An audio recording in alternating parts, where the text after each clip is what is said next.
di status semua ya. Sama kayak gitu. Kayak gitu Set. Jadi kayak itu pendekar.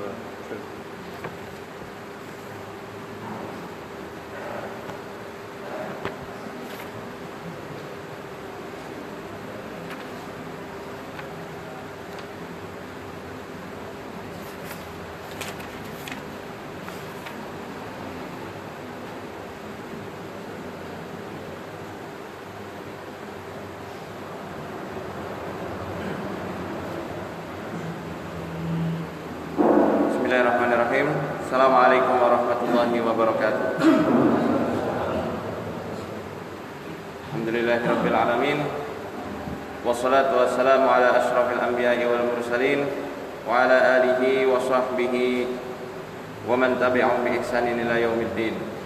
Asyhadu an la ilaha illallah wahdahu la syarikalah wa asyhadu anna Muhammadan 'abduhu wa rasuluhu la nabiyya ba'dah.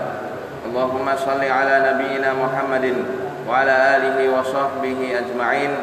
Rabbi shrah li sadri wa yassir li amri wahlul 'uqdatam min lisani yafqahu qawli wa ba'du. Alhamdulillah, puji syukur kita hadirkan pada kehadirat Allah Subhanahu wa taala yang dengan limpahan karunia serta rahmatnya Allah izinkan kembali untuk kita bersama-sama belajar dan mengkhatamkan kitab Wiqayatul Insan Minal Jinni Wasyaiton karya Syekh Wahid Abdul Salam Bali. Ya. Sekali lagi saya katakan kitab ini adalah kitab yang membahas khusus dan lumayan detail ya, seluk-beluk alam jin dan juga tata cara pengobatannya secara syariat. Ya. Sesuai Al-Quran dan juga As-Sunnah.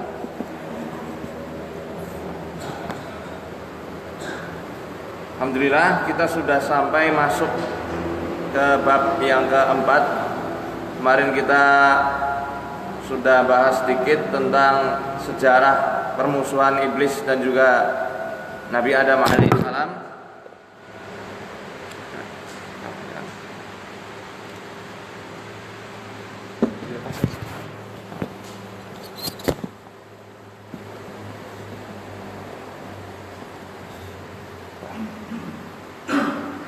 Maka kali ini kita akan bahas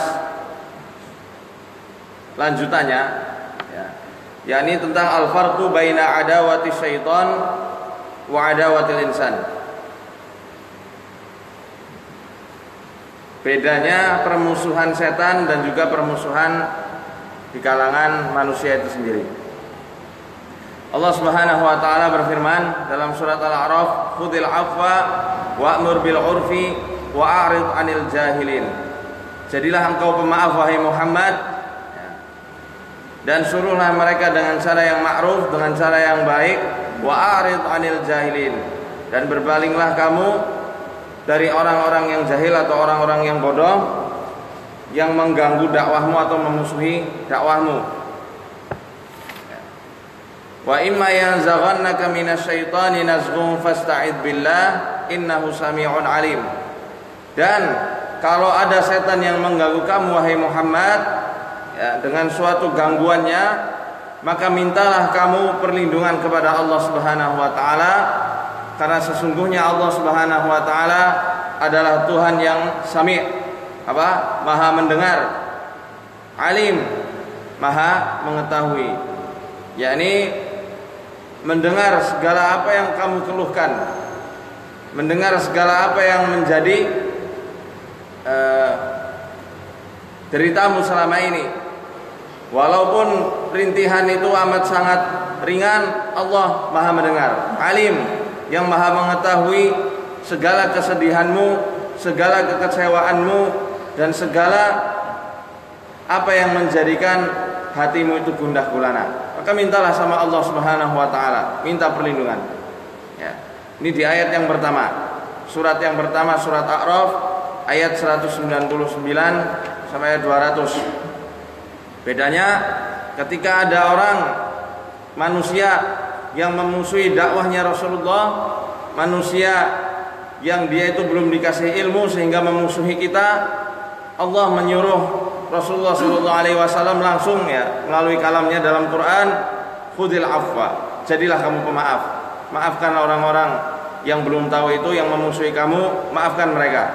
Wa'mur bil urfi, dan suruhlah mereka dengan cara-cara yang ma'ruf, cara-cara yang baik yang bisa diterima oleh mereka ya.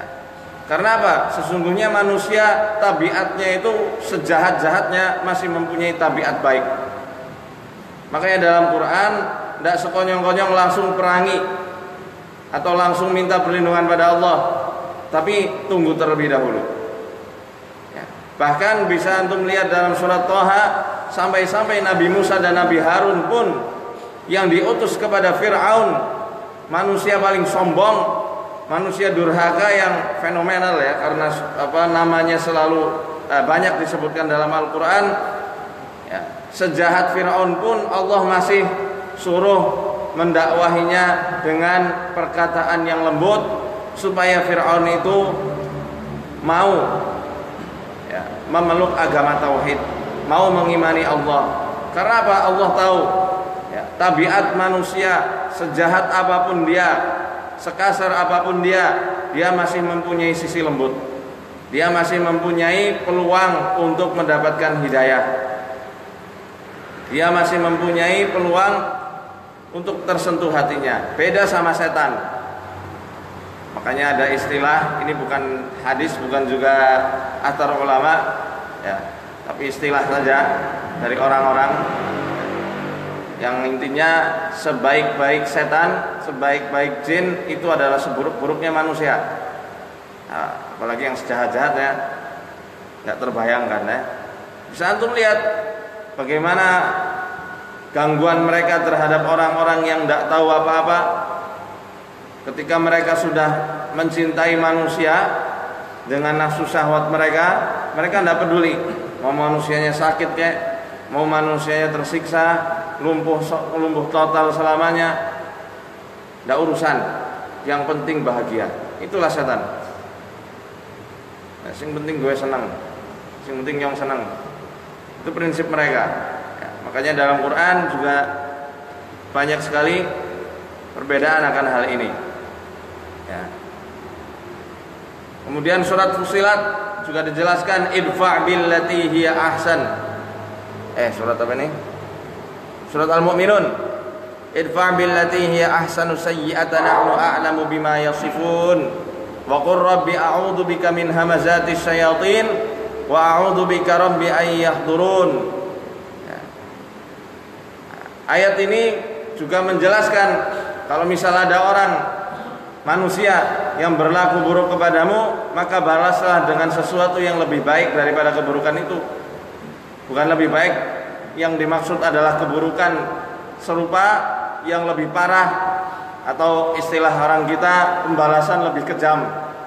Bukan seperti itu. Maksudnya yang lebih baik adalah dengan perbuatan yang ma'ruf, perbuatan yang baik. Siapa tahu orang yang berbuat kasar atau berbuat buruk kepada kita bisa kembali kepada jalan yang lurus, bisa lembut, bisa menerima hidayah Allah, bisa menerima taufiknya Allah.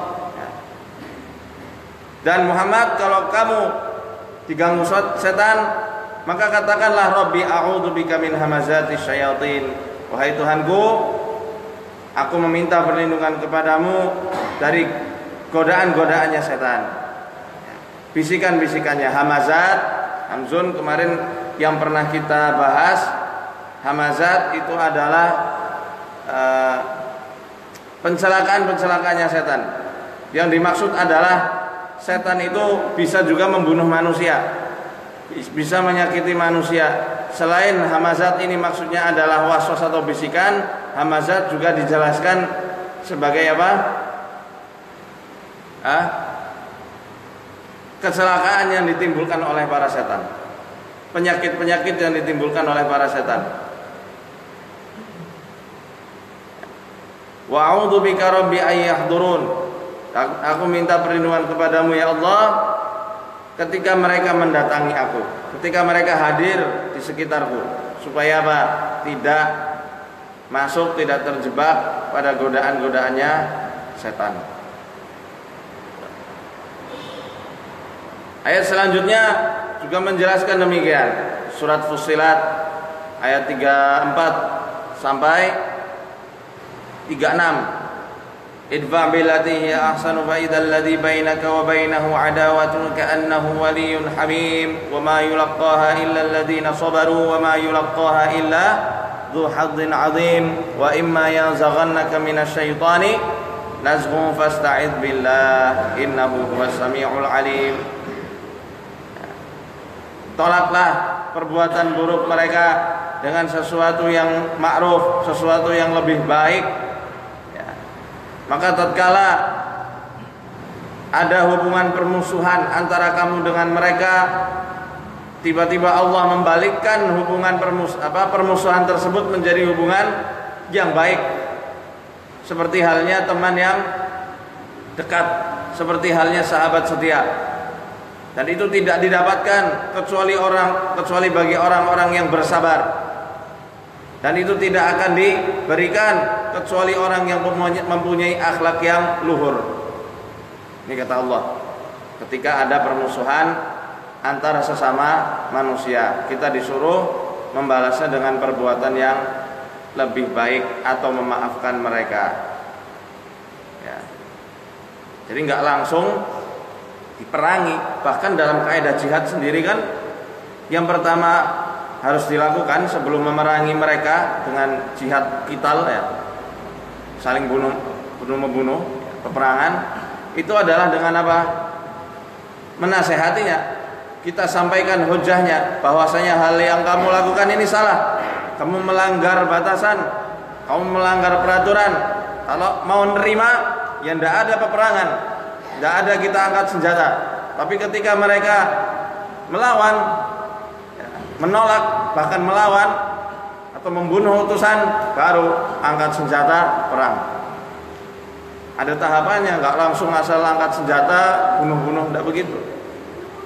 Waktu mau memerangi Musailamah al-Kadzab, nabi palsu, itu kan juga tidak langsung dibunuhi, ditawarkan dulu, mau tobat enggak, suruh tobat dulu, didakwahi. Makanya diutus Abu Bakar As-Siddiq radhiyallahu anhu mengutus Rajal Unfuwah, ya, mantan sahabat Nabi, dia delegasi sunnah yang dikirim kemana?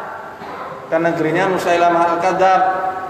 Tapi qadarullah, Rajal Unfuwah malah tergiur dengan duniawi, dia akhirnya murtad sendiri. Tadinya dikasih utusan dulu supaya Musailamah ini mau bertobat. Nah, ketika tidak mau tobat, barulah mengutus Khalid bin Walid beserta para sahabat yang lain untuk memeranginya. Ada tahapannya. Nah, kalau setan dia sudah ganggu, udah tidak ada ampun. Ya, kita tidak ada urusan damai sama yang namanya setan kalau dia itu sudah mengganggu. Itu berarti gimana dong dengan mendakwahi jin ketika ruqyah? Nah, ini yang kemarin kita bahas. Apa bedanya jin sama setan? Kemutan apa ora? Apa bedanya? Buka lagi satu kali. Pak Sigit mana? Oh iya. Apa Pak? Pak Fuad. Saya paling mentok tuh. Ayo ini biar taklim kita bukan taklim yang kosong, tapi yang membuahkan ilmu. Apa bedanya jin sama setan? Berasal dari kata apa setan? Syatwana. Syatwana artinya apa? Ba'uda, jauh. Jauh dari apa? Dari Sokaraja, dari Purwokerto. Ba'uda, syatwana ba'uda. Apa makna ba'uda? Jauh dari apa? Dari kebaikan, dari rahmat Allah. Dia tidak akan pernah mau menyentuh kebaikan sedikit pun. Sifatnya merusak, sifatnya penentang, dia merusak dirinya sendiri dan merusak orang lain. Itu syatwana, syaitan.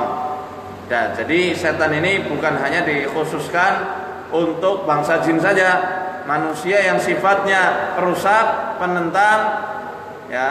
Kemudian dia itu hobi menjerumuskan orang lain kepada kesesatan, kepada kesengsaraan, yaitu setan manusia. Setan kalangan menungsa.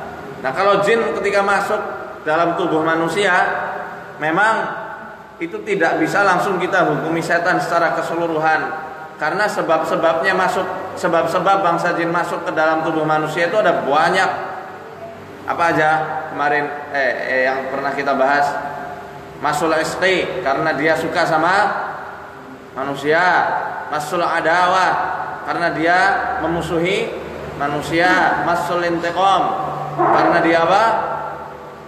Dendam sama manusia. Bisa jadi manusianya itu ngencingin lubang tempat dia itu tinggal, atau menyiram air panas di wastafel. Wastafel kan ada lubangnya itu. Nah, tempat lubang-lubang seperti itu hati-hati Pak. Di situ biasanya mereka dan anak-anak mereka tinggal. Ibnu Taimiyah dalam Majmu' Fatawanya juga menjelaskan banyak sekali orang-orang di masa Ibnu Taimiyah rahimahullah itu diganggu oleh setan karena diganggu oleh jin karena jinnya tidak sengaja kesiram air panas. Iya, nggak sengaja kesiram air panas. Maka kalau kita mau buang air panas, melempar apapun itu, baca bismillah supaya tidak mengenai jin. Ini tidak ada dalilnya memang, cuma perkataan Ibnu Taimiyah rahimahullah, suruh baca bismillah supaya jin yang ada di lubang itu tidak kena dan tidak dendam sama kita. Ya, kalau sudah intikom seperti ini kan, ya walaupun mereka banyak dustanya, kita tetap dakwahi mereka. Ya. Fatwanya kita ambil fatwanya Ibnu Taimiyah rahimahullah dalam Majmu' Fatawa juga. Hukum kita berta'amul, berinteraksi dengan bangsa jin, hukumnya sama seperti kita berinteraksi dengan manusia yang lain. Selagi mereka tidak tahu, wajib hukumnya kita menyampaikan hujah terlebih dahulu. Hujah tahu? Kita dakwahi dulu, itu wajib. Jangan langsung korok, sembelih, mau keluar sembelih. Allahu Akbar. Udah disembelih, masih hidup. Banyak kejadian gitu. Jangan langsung begitu, dakwahi dulu. Kenapa masuk? Sebabnya apa? Alasanmu apa? Ya. Wah, aku cinta bangsa jin yang wanita banyak, sana cari cewek bangsa jin, jangan sama manusia. Atau sebaliknya, itu laki-laki bangsa jin yang soleh banyak di masjid-masjid sana, cari. Kita tidak perlu nyarikan, tidak perlu kita bacakan surat Ar-Rum, wa min ayatihi an khalaqalakum min anfusikum azwajan litaskunu ilayha wa ja'ala bainakum mawaddatan wa rahmah, dengan niatan supaya Allah menghadirkan jin berjajar, jin cewek semuanya betul. Pilih itu jin mana yang kamu suka. Nah, itu enggak ada seperti itu. Atau jin cowok mana itu yang kamu suka. Itu tidak diajarkan dalam ruqyah yang dibolehkan secara syariat. Kita boleh mendakwai jin tapi jangan terlalu mendalam. Ya, jangan terlalu mendalam masuk ke dalam urusan dapur mereka. Udah, biarin aja, yang penting urusan kita dakwahi, mau keluar, tidak mau perangi. Kalau tidak mau, itulah sudah menjadi setan atau jin yang fasik. Jin yang fasik bisa dihukumi sebagai setan ketika dia terus-menerus mengganggu manusia. Maka mintalah langsung perlindungan pada Allah Subhanahu wa taala supaya gangguannya itu menurun. Nanti akan kita bahas cara-cara melepaskan buhul-buhul atau ikatan-ikatan setan yang membelenggu manusia, insyaallah. Ya, sampai di sini paham?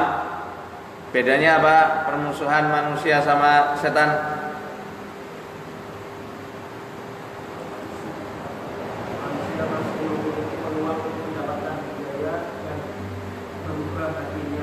Bagus. Kalau manusia masih punya peluang, hatinya itu masih punya peluang tersentuh oleh cahaya hidayah, cahaya keimanan, sehingga dia mempunyai peluang besar untuk melakukan hal yang baik. Makanya mohon maaf, anak-anak jalanan, orang-orang yang ada preman-preman, sudah saatnya ayo kita gerakan dakwah kita ke mereka.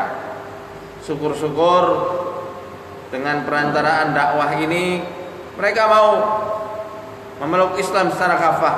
walaupun secara KTP dia Islam, tapi semoga bisa berhijrah ya, kepada Islam yang lebih sempurna, yang lebih kafah. Karena mereka pun sebenarnya bukan tabiatnya jadi orang yang buruk. Gak ada orang yang kepengen jadi orang yang buruk itu, saya rasa tidak ada. Tidak ada yang kepengen orang memilih jalan hidupnya ya, pada jalan yang buruk, jalan kesengsaraan, saya rasa tidak ada. Mereka itu hanya butuh orang-orang yang mengasihi mereka, yang peduli sama mereka, yang bisa membimbing mereka. Karena lingkungan, faktor lingkungan yang tidak mendukung itulah yang akhirnya mereka itu terpengaruh dengan pengaruh-pengaruh yang buruk. Beda sama setan yang memang dari lahir dia itu sudah jahat. Masa bayi baru lahir aja sudah diumumkan perang? Bayi yang kemarin kita bahas ya, tidak ada satu bayi pun yang lahir ke dunia kecuali apa? Setan telah menusukkan kedua jarinya pada lambung bayi-bayi manusia. Bayi loh. Nah, buruk mereka itu tabiatnya. Ya. Ada itu.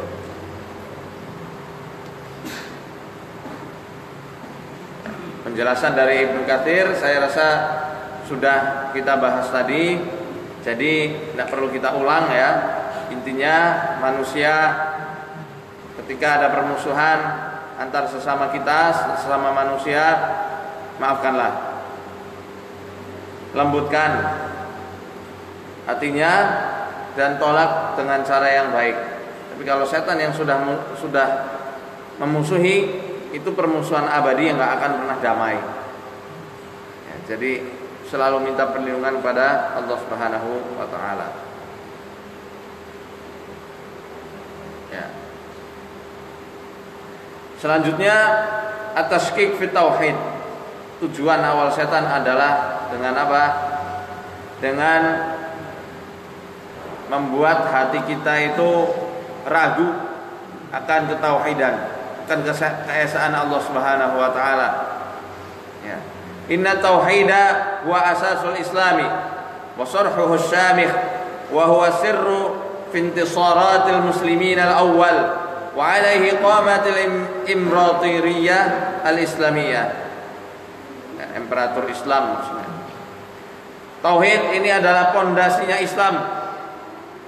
Tanpa tauhid keislaman seorang yang jadi kopong, gak ada kuatnya sama sekali ya. Jadi tauhid ini adalah pondasinya, penopang yang kuat, yang dengannya umat muslim ini menjadi kuat, ditolong oleh Allah Subhanahu wa taala. Dan dengan ketauhidan ini terbangunlah negeri-negeri Islam di dunia ini. Maka dari itu setan tidak akan pernah melewatkan peluang besar ini. Dia akan selalu cari celah mana yang bisa menghancurkan manusia sehancur-hancurnya. Kalau manusia awam seperti kita, mereka tidak akan goda seperti Nabi Ayub. Karena baru hentakan pertama banyak dari kita yang sudah tumbang ya. Makanya mereka langsung masuk ke dalam hatinya, membisikkan was-was dan membuat hati kita menjadi ragu akan ketauhidan atau prinsip-prinsip dasar keimanan dalam Islam. Seperti yang dijelaskan dalam Shahihain dari Abi Hurairah radhiyallahu anhu, beliau berkata, qala Rasulullah sallallahu alaihi wasallam, Rasul sallallahu alaihi wasallam bersabda, ya'ti syaitanu ahadakum fayaqul, ya, setan itu sering sekali datang kepada salah seorang di antara kalian, lalu kemudian dia akan membisikkan di dalam hati manusia, man khalaqa kada, siapa yang menciptakan ini, man khalaqa kada, siapa yang menciptakan itu, hatta yaqul, sampai dia itu membisikkan dalam hati, man khalaqa rabbak, siapa yang menciptakan Tuhanmu. Kalau begitu, siapa yang menciptakan Tuhanmu ya. Fa idza balaghahu fasta'id billah wal apa nih walainatahi. Apa coba di situ? Hah?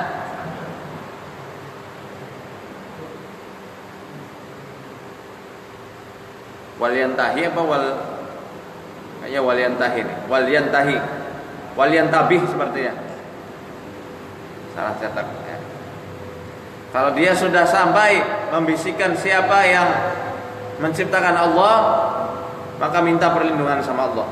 Langsung isti'adzah sama Allah. Ta'awudz, a'udzubillahi minasyaitonir rajim, atau a'udzubillahi samii'il 'aliim minasyaitonir rajim min hamzihi wa nafthihi wa nafthihi. Ya. Kemudian waspadalah.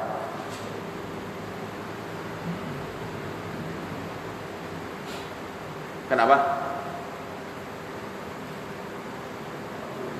Oh, maju Pak.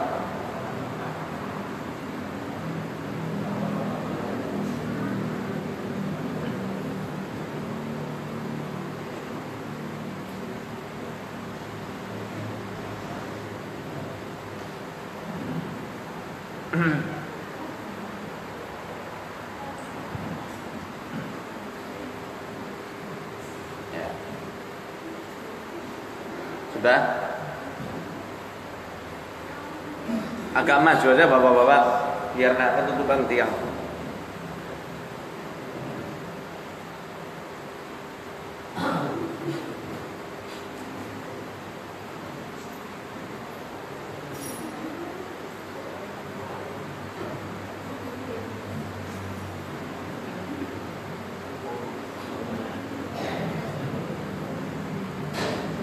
Saya rasa ini tidak perlu dijelaskan secara rinci ya. Was-was setan itu ada banyak. Selain dia meragu-ragukan, dia membisikkan siapa yang menciptakan Tuhanmu, ya, atau dengan bisikan-bisikan yang membuat kita itu ragu akan ketauhidan kita. Mereka juga sering membuat was-was, ya, membisikkan firasat-firasat buruk. Kalau sudah dibisikkan firasat-firasat buruk, ada doa yang diajarkan oleh Rasulullah SAW supaya kita berlindung kepada Allah dan firasat buruk itu tidak menjadi kenyataan. Ada di sini yang indigo, yang firasatnya sering tepat, bukan karena keimanan, dari kecil firasatnya sering tepat. Oh, bentar lagi itu di jalan itu ada yang kecelakaan. Orang ini lagi jenguk orang sakit misalnya. Orang ini sepertinya tidak lama lagi wafat. Ada yang begitu? Ada nak? Jujur. Ini banyak yang baru soalnya. Ada yang firasatnya sering tepat, biasanya si cewek, perempuan ini. Akhwat. Kalau ada doa yang diajarkan oleh Rasulullah SAW, ketika terbesit bisikan-bisikan buruk seperti itu, bacalah doa Allahumma la tayra illa tayruka wala khaira illa khairuka wala ilaha ghairuka. Hafal? Hafal. Allahumma la tayra illa tayruka wala khaira illa khairuka wala ilaha ghairuka. Itu doa ketika ada firasat buruk yang terbesit dalam hati, ya, atau mimpi-mimpi buruk yang seakan-akan itu menjadi nyata. Biasanya kan yang namanya firasat nah mesti apa yang ada dibisikkan setan dalam hati, tapi juga terjadi di alam mimpi. Dan apa yang terjadi di alam mimpi seringnya terjadi juga di alam yang nyata. Kalau sering seperti itu, baca doa itu, baca doa yang tadi kita sebutkan. Ayo ulangi lagi. Allahumma, nggak ada di kitab. La tayra, tayra ya. La tayra illa tayruka, wala khaira illa khairuka, wala ilaha ghairuka, wala ilaha. Coba ulangi, maksud saya ghairuka. Ulangi sendiri bisa? Bisa? Ayo, Allahumma la tayra illa tayruka wa la khaira illa khairuka. Terus nah, bagus. Ya kompak, tapi nggak apa-apa lah. Nanti hafalin. Ya, sering-sering ucapin ini yang firasatnya sering tepat. Karena banyak ini yang mantan-mantan pasien yang firasatnya masih sering kuat dalam artian dia nggak merhatikan. Dia baru lihat orang, oh orang ini buruk, orang ini penipu. Walaupun banyak benernya, baca doa ini supaya tipuan orang yang ketemu sama dia itu tidak terjadi pada dirinya. Nah, kalau sering baca doa tersebut, ketika firasat-firasat buruk itu muncul, setan tidak akan punya peluang lagi untuk membisikkan dalam hati. Ya, nggak akan ada peluang lagi dia itu menampilkan bayangan-bayangan buruk dari apa yang akan terjadi. Itu tidak akan tepat sebenarnya. Tapi kalau kita selalu percayai dan selalu mengandalkan insting setan tersebut, maka setan akan lebih mendominasi hati manusianya, sehingga susah dia untuk dikeluarkan. Ya. Ini nggak hanya yang ada di sini saja, tapi yang ada di rumah juga, yang sedang live Facebook, ya, baca doa tersebut kalau ada firasat-firasat yang baik. Uqadus syaitan wa kaifiyatu halliha. Ya.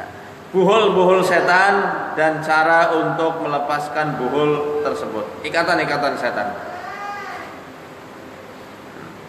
Rawal Bukhari wa Muslim an Abi Hurairah radhiyallahu anhu anna Rasulullah sallallahu alaihi wasallam qala. Diriwayatkan dari Imam Al-Bukhari dan juga Muslim dari Abi Hurairah radhiyallahu anhu, Rasulullah sallallahu alaihi wasallam pernah bersabda, yaqidu syaitanu ala qafiyati ra'si ahadikum idza huwa nama talata uqadin. Setan itu mengikatkan 3 ikatan atau 3 buhul di ujung-ujung kepalanya ketika manusia sedang tidur. Ya, ada 3 ikatan. Yadribu ala kulli 'uqdatin makanuha, ya. Yang dia itu apa di situ? Ayo. Memukulkan pada setiap anggota badan. Ya. Hadis ini terkenal juga sebagai hadis tepukan bahu. Oh. Ya, karena apa? Setan itu sering sekali memukulkan atau menancapkan, ya. Yadribu itu sebenarnya kita artikan sebagai penancapan, bukan hanya memukul tapi dia menancapkan, kayak orang lagi memasak tenda itu, ada pasak-pasaknya, diikat di pasaknya, tancepin itu di bahunya, di bahu manusia. Makanya orang kena gangguan setan, dia sudah parah, biasanya yang paling berat kepala sama sini nih, bagian bahu sampai belikatnya. Bahu sampai belikat. Kalau kayak gitu ya cengelnya sudah pasti pegel itu, kencang, seakan-akan kayak terikat sesuatu. Nah, orang kena ganggu setan tidak lepas dari perkara yang akan kita bahas di hadis ini. Ya. Apa itu? Ya, ini ketika dia tidur, dia selalu meremehkan qiyamul lail. Dia selalu melewatkan sholat subuh. Sholat subuh menjadi sholat subuh duha. Kalau orang kena gangguan jin, dia belum bisa menghidupkan malamnya dengan ibadah, dengan sholat, dengan zikir, atau dengan baca Quran, susah dia untuk sembuhnya. Ya. Setan ini sering membisikkan ke hati manusia, alaika lailun tawilun farqud. Dah, enggak usah bangun, malammu masih panjang, tidur lagi aja. Itu kata setan. Kalau setan yang semacam ini bukan khodam, tapi korin.